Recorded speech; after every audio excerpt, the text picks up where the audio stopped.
Hey everyone, so friend कैसे हैं आप सभी। आशा है आप सभी अच्छे होंगे, मस्त होंगे, स्वस्थ होंगे और जोर शोर से आप सभी की पढ़ाई चल रही होगी। सो गाइस, हमने अष्टांग हृदय का द्वितीय अध्याय जो कि दिनचर्या अध्याय उसे हमने स्टार्ट कर दिया था और मैंने आपको लास्ट लेक्चर में बताया था कि आपको सुबह ब्रह्म मुहूर्त यानी कि 4:30 बजे के आसपास उठ जाना है। उसके बाद आपको सोच विधि करना है बॉडी की कंडीशन को जानकर।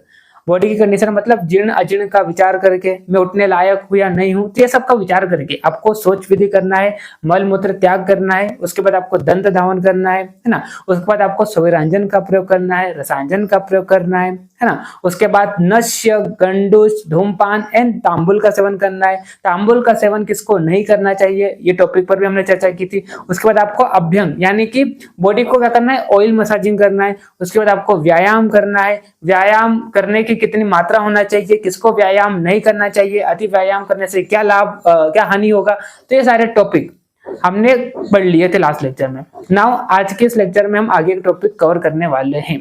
अब जो लोग YouTube पर वीडियो देख रहे हैं है ना, उन्हें मैं इंफॉर्मेशन दे दूं कि हमारा ऐप है आयुर्वेदा विक्स, जिसका लिंक आपको इस वीडियो के डिस्क्रिप्शन में मिल जाएगा। तो जाइए, चेक कीजिए, वहां पर लगातार क्लासेस होती है। अगर आपको जानना है कि हमारे यहाँ पर कैसे क्लासेस होती है तो वहां पर मैंने फ्री डेमो लेक्चर्स अपलोड कर रखे हैं, जिससे आपको नॉलेज हो जाएगी कि हमारे यहाँ पर कैसे क्लासेस होती है। और एकदम मिनिमम प्राइस में मैं बेस्ट क्वालिटी एजुकेशन यहाँ पर प्रोवाइड कर रहा हूँ। रेगुलर आपको यहाँ पर लेक्चर मिलते हैं, नोट्स मिलते हैं लेक्चर के, ठीक है। तो आपको सारी चीजें एक जगह पर मिल जाएगी, है ना। यूट्यूब पर क्या होता है, हौच पौच होता है, आपको सारी चीजें ढूंढना पड़ती है। लेकिन आप जब ऐप में इनरोल करते हैं तो वहां पर ये आपको बेनिफिट रहेगा कि आपको नोट्स भी मिलेंगे, आपको लेक्चर भी मिलेंगे और एकदम सारी चीजें आपको सिस्टमेटिक मिलेगी। तो आपको इधर उधर भागना नहीं पड़ेगा। तो आप में से अगर डाउनलोड नहीं किया किसी ने तो जाइए, लिंक आपको डिस्क्रिप्शन में दे रखा है, चेक कीजिए, आपको पता हो जाएगा कैसे क्लासेस होती है, ठीक है। तो चलिए, नाउ ज्यादा टाइम को वेस्ट न करते हुए हम इस टॉपिक को आगे बढ़ाते हैं। तो चलिए, अब नाउ नेक्स्ट यहाँ पर टॉपिक है उद्वर्तन के गुण। अब उद्वर्तन का मतलब क्या होता है, उद्वर्तन का मतलब होता है पाउडर मसाजिंग। मतलब आप क्या करते हैं, पाउडर से आप क्या करते हैं, आपके जो हेयर फॉलिकल्स है उसके अपोजिट डायरेक्शन, जैसे कि मान लीजिए हेयर फॉलिकल्स इधर लेटे हुए हैं तो इसके अपोजिट डायरेक्शन में आप क्या करते हैं, पाउडर की मसाजिंग करते हैं। इसे हम क्या कहते हैं, उद्वर्तन कहते हैं। तो उद्वर्तन से आपको क्या क्या लाभ होते हैं, तो यहाँ पर बताया गया है कि उद्वर्तन जो होता है कैसा होता है, कफ हर होता है। मतलब ये क्या करता है, इट मिटिगेट्स कफ, है ना। ये कफ को क्या होता है, बाहर निकालता है।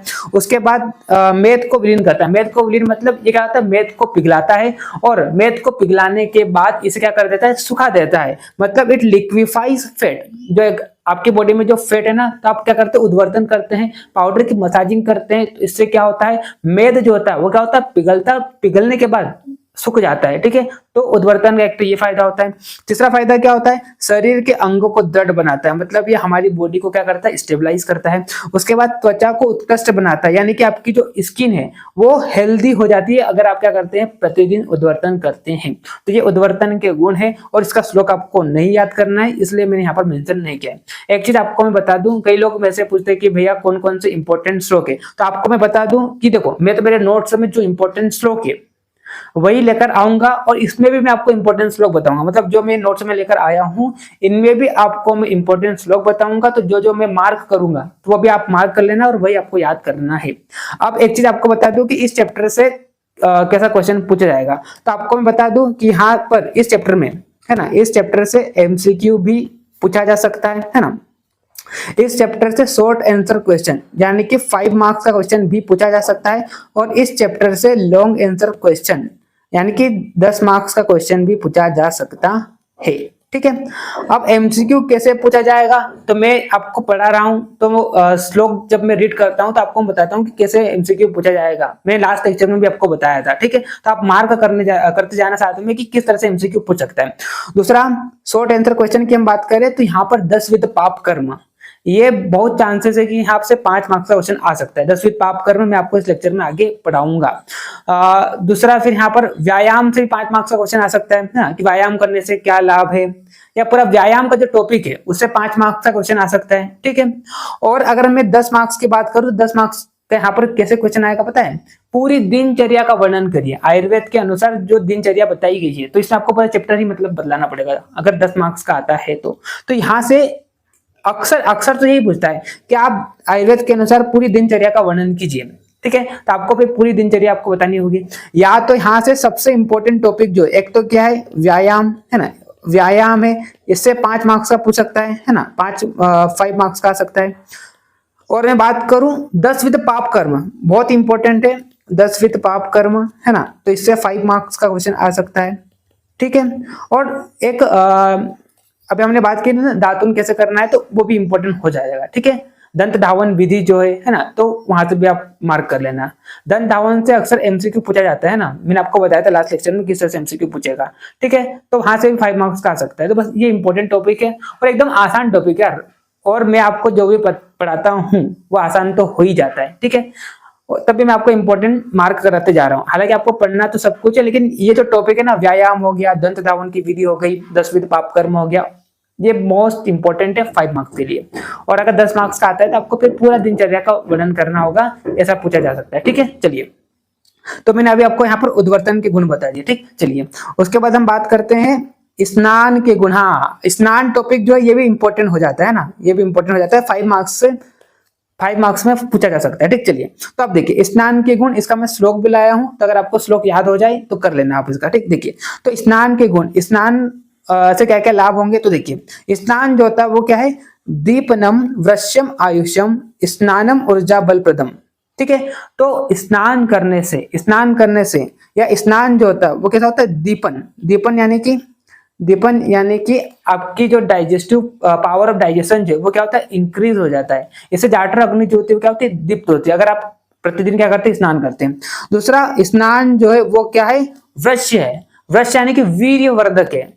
आपको क्या होता है, आपकी जो सेक्सुअल वर्गर है वो क्या होता है, आपकी इंक्रीज होती है। उसके बाद आयुष्यम मतलब आपकी आयु बढ़ती है इससे, है ना। लगातार अगर आप क्या करते हैं, स्नान करते, तो स्नान जो है वो क्या है, दीर्घायु मतलब आयु इंक्रीज होती है, ठीक है। लॉन्गेटिविटी, लाइफ लॉन्गेटिविटी के लिए लाभदायक स्नान। उसके बाद अगर हम बात करते हैं स्नानम ऊर्जा बल प्रदम, तो स्नान करने से आपको एनर्जी मिलती है ना, आपकी ऊर्जा बढ़ती है ना, आपको एनर्जी मिलती है। उसके बाद आपका बल बढ़ता है, उसके बाद क्या होता है, आपका बल बढ़ता है, ठीक है। तो इस लाइन की अगर हम बात करते हैं, यहाँ पर आप देखिए जाठर अग्नि प्रदीप्त होती है, वीर्यवर्धक यानी कि आपके जो सेक्सुअल वर्गर है वो क्या होता है, इंक्रीज होता है, आयु को बढ़ाता है ना। स्नान से क्या होता है, आपकी आयु जो होती है, दीर्घ आयु मतलब आयु बढ़ती है ना। उत्साह को बढ़ाने वाला होता है, आपके अंदर एंथुसियाज्म को बढ़ाता है, ठीक है। बल को बढ़ाने वाला होता है, तो आपके बॉडी को क्या करता है, बल प्रदान करता है, ठीक है। तो आपको स्नान करने से ये फायदे होते हैं। इसके अलावा हम देखें तो कंडु, मल, श्रम, स्वेद, तंद्रा, त्रंग, दाह, पापमजित। तो स्नान करने से क्या होता है, स्नान करने से कंडु मतलब खुजली जो होती है ये दूर होती है। उसके बाद श्रम, आपकी थकावट दूर होती है। उसके बाद स्वेद, पसीने से आपको राहत मिलती है। तंद्रा, आपको प्यास नहीं लगती है ना। उसके बाद क्या हो जाएगा, दाह मतलब आपको बर्निंग सेंसेशन नहीं होता है। उसके बाद पापमजित मतलब आपके जो रोग होते हैं वो क्या होते हैं, दूर होते हैं, मतलब त्वचा से रिलेटेड स्किन डिसऑर्डर जो होते हैं वो क्या होते हैं, दूर होते हैं, ठीक है। तो आप यहाँ पर देखिए स्नान करने से कंडू यानी कि खुजली, मल, त्वचा का मेल जो होता है क्या होता है, दूर होता है, थकावट दूर होती है ना, पसीने से राहत मिलती है। उंघाई, यहाँ पर जो ये तंद्रा का मतलब क्या हो जाएगा, उंघाई मतलब आपको आलसीपन नहीं आएगा, है ना, आलसीपन आपका दूर होगा। और त्रंग मतलब क्या होता है, त्रंग मतलब प्यास नहीं लगेगी, ठीक है। त्रंग मतलब प्यास नहीं लगेगी। दाह मतलब जलन से आपको राहत मिलेगी।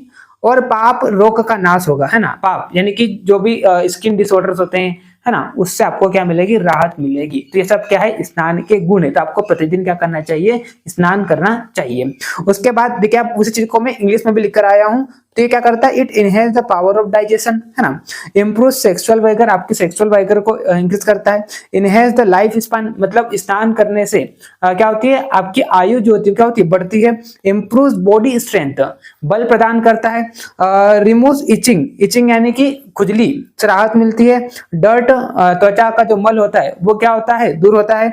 एक्सर्शन, स्वेट, थकावट से आपको राहत मिलती है, पसीने से राहत मिलती है ना। फटीग, थ्रस्ट और बर्निंग सेंसेशन और दाह सेंसेशन जो होता है, मतलब बर्निंग सेंसेशन जो होता है, इससे आपको राहत मिलती है। और जो भी रोग होते हैं ये क्या होते हैं, दूर होते हैं, ठीक है। तो ये सब क्या है, स्नान के गुण है। तो स्नान के गुण से यहाँ पर क्वेश्चन आ सकता है, तो ये आप अच्छे से कर लेना है ना, और ये श्लोक भी आप याद कर लेना, ठीक है। चलिए उसके बाद हम बात करते हैं हाँ चलो, अब यहाँ पर बताए उष्ण जल का प्रयोग। देखिए यहाँ पर ऐसा बोला गया है कि अधःकाय, अधःकाय मतलब क्या हो जाएगा, गर्दन के नीचे, ये जो गर्दन है तो गर्दन के नीचे जो भी बॉडी पार्ट्स है इसको आपको क्या करना चाहिए, उष्ण जल से धोना चाहिए। मतलब स्नान आपको ये जो गर्दन के नीचे वाले पार्ट्स है यहाँ पर आपको उष्ण जल का प्रयोग करना है। तो यहाँ पर क्या बोला है इसने, गर्म जल से अधःकाय मतलब गर्दन से नीचे के सिर को उष्ण जल से अगर आप धोते हैं तो उससे क्या होता है, आपका बल बढ़ता है, ठीक है, शरीर को बल प्रदान करता है ये चीज। उसके बाद गर्म जल से अगर सिर को धोते हो तो क्या होता है, केश तथा आंखों की जो दृष्टि है उसकी शक्ति क्या होती है, कम होती है। तो क्या हो जाएगा, अगर आप गर्म जल से सिर को धोते हैं तो केश तथा नेत्रों की शक्ति जो होती है वो क्या होती है, घटती है, ठीक है। तो उष्ण जल का प्रयोग कहां पर करना, आपको गर्दन के नीचे वाले जो बॉडी पार्ट्स है इसको आपको उष्ण जल से धोना है। इससे क्या होगा, बल बढ़ेगा। और अगर आप क्या करते हैं, केस या गर्दन के ऊपर वाले पार्ट्स को उष्ण जल से अगर धोते हैं, ठीक है, या स्नान करते हैं, तो इससे क्या होगा कि आपका जो केस है और आपकी जो आंख है इसकी दृष्टि जो है, आंख की जो दृष्टि इसमें क्या होगी, शक्ति कम होगी, ठीक है। तो आपको गर्दन के नीचे उष्ण जल का प्रयोग करना है, ऊपर आपको उष्ण जल से नहीं धोना है, ठीक। चलिए तो यहाँ पर वही चीज यहाँ पर इंग्लिश में भी लिखी हुई है, normal bath with hot water gives strength to the body but the head bath decreases the strength of the hair follicles and eyes। यहाँ पर वही बोला गया है कि अगर आप नीचे के बॉडी पार्ट्स को उष्ण जल से धोते हैं तो आपकी बॉडी की जो स्ट्रेंथ है वो क्या होती है, इंक्रीज होती है। लेकिन अगर आप अपर पार्ट को मतलब गर्दन के ऊपर वाले पार्ट को, केस को, आंखों को, इसे आप करते गर्म पानी से धोते हैं तो इससे क्या होता है, आंखों की शक्ति और केस की जो हेयर फॉलिकल्स जो होते हैं इनकी जो स्ट्रेंथ जो होती है वो क्या होती है, डिक्रीज होती है, ठीक है। तो hence head bath with hot water is contradicted. इसलिए यहाँ पर ये बोला गया है कि हेड को उष्ण जल से धोना निषेध बताया गया है, ठीक है, आपको नहीं धोना चाहिए गर्म पानी से, ठीक है। यहाँ पर आपको ठंडे जल का उपयोग करना चाहिए, ठीक। उसके बाद स्नान के लिए अयोग्य, तो स्नान किसको नहीं करना चाहिए, तो यहाँ पर बताया गया है स्नानम अर्दित नेत्राश्य कर्ण रोगाति सारिषु, मतलब आपको किस किस कंडीशन में स्नान नहीं करना है। तो अर्दित बोले तो अगर आपको मुख का लकवा मार गया है, अगर आपको फेशियल पैरालिसिस, अर्दित का मतलब क्या होता है, अर्दित का मतलब होता है फेशियल पैरालिसिस, तो फेशियल पैरालिसिस है तो आपको स्नान नहीं करना है। उसके बाद नेत्र आश्य कर्ण रोग, मतलब अगर आपको क्या है, नेत्र का रोग है ना, अगर आपको मुख का रोग है, अगर आपको कर्ण का रोग है ना, तो और आपको अतिसार है, क्या जाएगा, रोग अतिसार इशू। अगर आपको क्या अतिसार बोले तो क्या है, डायरिया। अतिसार का मतलब क्या होता है, डायरिया, ठीक है। तो इस कंडीशन में आपको क्या करना है, स्नान नहीं करना है, ठीक है। उसके बाद आद्यमान बोले तो अगर आपका पेट फूल गया है ना, एब्डोमिनल डिस्टेंशन जिसको बोलते हैं। पीनस मतलब आपको क्या है, राइनोसाइनोसाइटिस है, अगर आपको क्या है, साइनोसाइटिस है तब भी आपको स्नान नहीं करना है।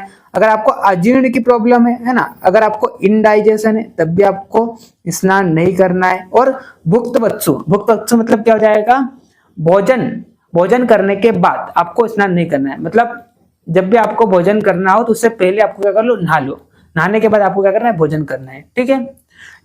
लेकिन भोजन करने के बाद स्नान नहीं करना है। गर्हितम, ठीक है। तो इन कंडीशन में आपको क्या करना है, स्नान नहीं करना है। तो क्या क्या बताया मैंने आपको, अर्दित यानी कि अगर आपको मुख प्रदेश का लकवा मार गया है, फेशियल पैरालिसिस है तो आपको स्नान नहीं करना है।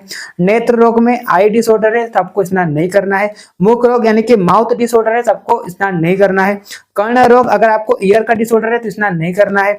अतिसार अगर आपको डायरिया है, स्नान नहीं करना है। आद्यमान अगर पेट फूल गया है, एब्डोमिनल डिस्टेंशन है तो इस कंडीशन में भी आपको स्नान नहीं करना है। पीनस राइनोसाइनोसाइटिस है तो स्नान नहीं करना है। अजीर्ण के दौरान, इंडाइजेशन के समय अगर स्नान नहीं करना है, और भोजन के बाद आपको स्नान नहीं करना है, ठीक है। तो इन कंडीशन में आपको स्नान नहीं करना चाहिए, ठीक। चलिए उसके बाद 10 विद पाप कर्म मोस्ट इंपॉर्टेंट, ठीक है, मोस्ट इंपॉर्टेंट है ये टॉपिक, 5 मार्क्स में आ सकता है, तो आपको इसको अच्छे से तैयार कर लेना है। इसका श्लोक भी आपको याद होना चाहिए, ये जो श्लोक है ये श्लोक भी आपको याद होना चाहिए। देखिए तो श्लोक में क्या बोला है यहाँ पर, देखिए अब सबसे पहले आपको बताता हूं कि इन्होंने क्या बोला कि 10 प्रकार के जो पाप कर्म होते हैं 10 विध पाप कर्म है ना, ये जो 10 विध पाप कर्म की सूची है, मैं आपको आगे सूची बताऊंगा कि कौन कौन से 10 विध पाप कर्म है। इनका इनका आपको काय, वाक एवं मन, काय, वाक और मन है ना, तीनों प्रकार से इनका आपको क्या करना है, परित्याग करना है। क्या करना है आपको, परित्याग करना है। ठीक है, तो मैंने आपको क्या बोला, काय, काय यानी कि शारीरिक, शारीरिक बोले तो फिजिकली है ना, फिजिकली। वाक, वाक बोले तो ओरली है ना, ओरली। और मन, मन बोले तो माइंड, मन बोले तो माइंड। तो इन तीनों से, फिजिकली, ओरली एंड माइंड, इन तीनों से आपको क्या करना है, 10 विध पाप कर्म जो आपको मैं आगे सूची बताऊंगा, इनका क्या करना है, आपको परित्याग करना है। तो अगर हम काय की बात करें, ठीक है, शारीरिक की बात करें, यहाँ पर आप देखिए श्लोक में देखिए क्या बोला इन्होंने, हिंसा स्तेय अन्यथा कामम पैशून्यम परुषा नृत्य। तो यहाँ पर इन्होंने क्या बोला, आप देखिए यहाँ पर हिंसा, एक तो क्या बोला इन्होंने, हिंसा है ना, हिंसा मतलब मारपीट करना है ना, झगड़ा करना किसी से। दूसरा क्या हो जाएगा, स्तेय, स्तेय मतलब चोरी करना है ना, चोरी करना या क्या करना, लुटमारी करना है ना, लुटमारी करना। तीसरा अन्यथा काम, अन्यथा काम मतलब अनुचित प्रकार से सुख भोग करना। अन्यथा काम मतलब क्या हो जाएगा, अनुचित प्रकार से सुख भोग करना, सुख भोग करना। ये जो तीन पाप कर्म बताए, एक तो क्या बताया मैंने आपको, एक तो क्या बताया, हिंसा, दूसरा आपको क्या बताया, स्तेय, और तीसरा मैंने आपको क्या बताया, अन्यथा काम है ना। हिंसा, स्थेय और अन्यथा काम। हिंसा का मतलब क्या हो जाएगा, झगड़ा वगैरह करना, मारपीट करना। स्थेय का मतलब क्या हो जाएगा, चोरी करना। और तीसरा अन्यथा काम, अन्यथा काम का मतलब क्या हो जाएगा, अनुचित प्रकार से सुख भोग करना। तो ये जो 3 प्रकार के जो मैंने कर्म बताए हैं, ये तीन कर्म क्या है, ये तीनों जो कर्म है ये क्या है, शारीरिक प्रकार से। इन तीनों कर्मों का आपको क्या करना है, शारीरिक, ये सब क्या है, शारीरिक दुष्ट कर्म है, ये सब क्या है, शारीरिक दुष्ट कर्म है। तो इनको शरीर से, इनको आपको क्या करना है, आपको शरीर से, काय से परित्याग करना है। ये सब क्या है, शारीरिक दुष्ट कर्म है, और इन तीनों का आपको क्या करना है, परित्याग करना है। मतलब आपको हिंसा नहीं करना चाहिए, आपको चोरी नहीं करना चाहिए, और आपको अनुचित प्रकार से सुख भोग नहीं करना चाहिए। तो ये सब क्या है, ये 3 जो है शारीरिक दुष्ट कर्म है। तो इन तीनों का आपको क्या करना है, परित्याग करना है। तो हमने क्या बोला, पहला हमने क्या बोला, 10 विध पाप कर्म जो है इनका काय से यानी कि फिजिकली परित्याग करना है। तो काय बोले तो शारीरिक दुष्ट कर्म, क्या क्या हो जाएगा, एक तो हिंसा हो जाएगा, दूसरा स्तेय हो जाएगा, तीसरा क्या हो जाएगा, अन्यथा काम हो जाएगा। तो इन तीनों का आपको क्या करना है, परित्याग करना है। और ये 3 क्या है, शारीरिक दुष्ट कर्म है। ठीक है, चलिए अब देखो आ सकता है कि बताइए 10 विध पाप कर्म में शारीरिक दुष्ट कर्म कौन कौन से हैं, फिर मानसिक दुष्ट कर्म कौन कौन से हैं, ठीक है, फिर वाचिक दुष्ट कर्म कौन कौन से, तो आपको पता होना चाहिए। तो इसलिए मैं आपको श्लोक को एकदम डीप में आपको पढ़ा रहा हूँ, क्योंकि इंपॉर्टेंट टॉपिक यहाँ से एमसीक्यू पे आ सकता है, 5 मार्क्स का भी पूछा जा सकता है। ठीक, चलिए तो ये हो गया। उसके बाद देखिए, उसके बाद हम किसको देखेंगे, उसके बाद हम देखेंगे वाक। तो वाक में कौन कौन से दुष्ट कर्म आ जाएंगे, तो देखिए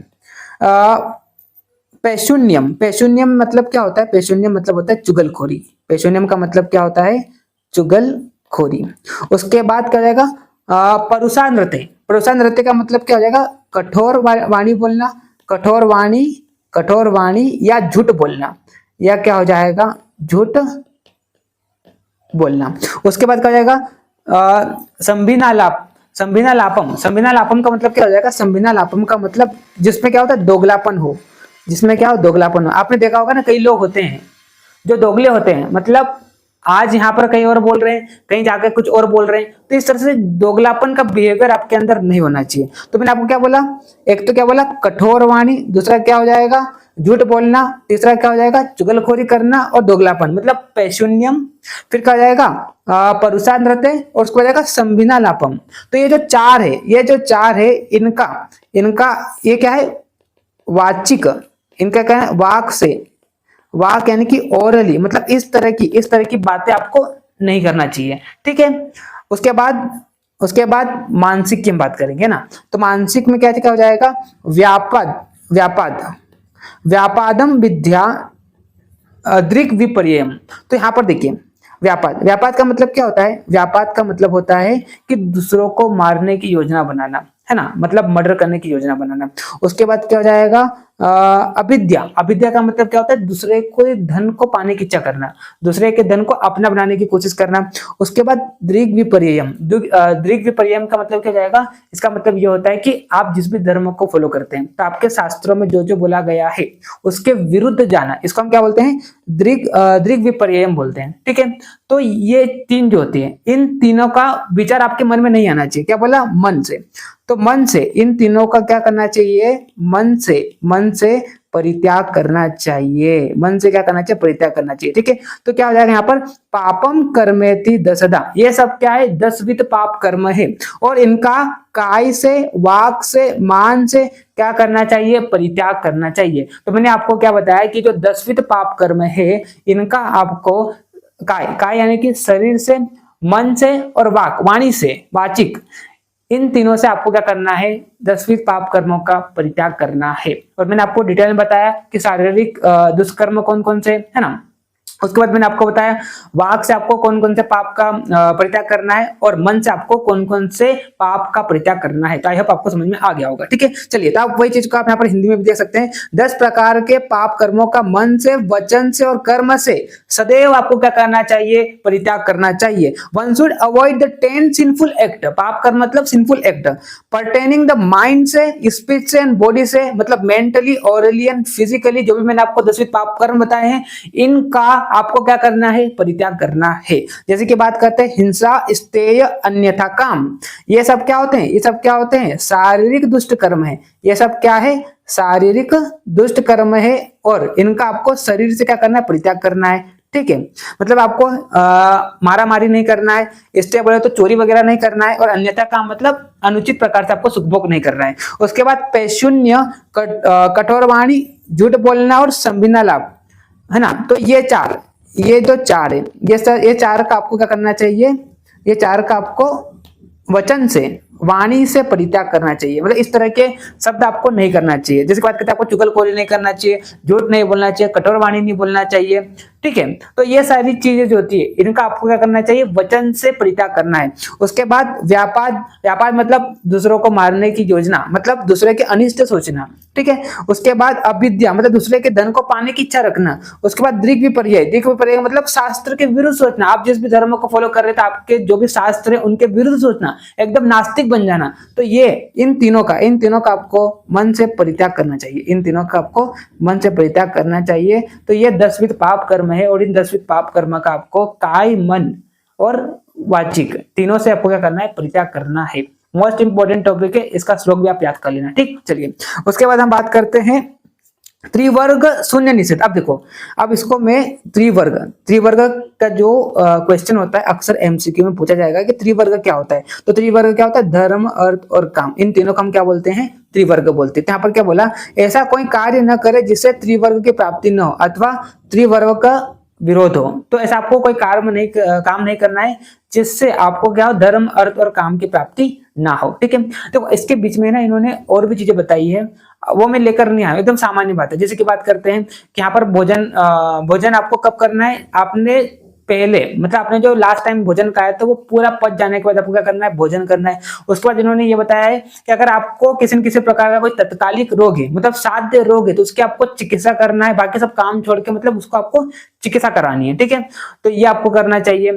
फिर इसके बाद आप जिस भी धर्म को मानते हैं, है ना, तो आपको धर्म प्रधान होना है। उसके बाद इन्होंने बताया है कि गौ माता हो गई, या जो भी आप जिस भी देवता को मानते हैं, है ना, जिस भी मंदिर में जाते हैं तो वहां पर आपको पूजा अर्चना करनी है। ठीक है, आपके घर जो भी आ रहा है, अगर मान लो आपके यहाँ कोई भिखारी आ रहा है तो उसको आपको सम्मान से, अगर आपसे बन रहा है तो कर दीजिए, अगर नहीं बन रहा है तो सम्मान से मना करना है। ऐसा नहीं कि मतलब उसकी असम्मान आप उसका करो। ठीक है, तो उसको सम्मान से, मतलब जो भी आपके घर आ रहा है उसको आपको सम्मान करना है। तो इस तरह से कुछ जनरल बातें बताई गई है, तो वो आपको क्या करना है? फॉलो करना है। उनको मैं यहाँ पर नोट्स में नहीं लिख कर आया हूँ क्योंकि वो एग्जाम में नहीं पूछेगा। ठीक है, तो अगर आप पूरा दिनचर्या में अगर क्वेश्चन आ गया तो ये चीजें आप लिख देना आप, ठीक है। चलिए उसके बाद हम बात करते हैं वर्जनीय स्थल, ठीक है। तो कौन कौन से वर्जनीय स्थल बताए हैं, तो देखिए चैत्य, चैत्य का मतलब क्या होता है, देवता का स्थान हो गया, या कोई मंदिर हो गया, बौद्ध मंदिर हो गया, जैन मंदिर हो गया, समाधि, इस पर आपको नहीं चलना चाहिए, ठीक है।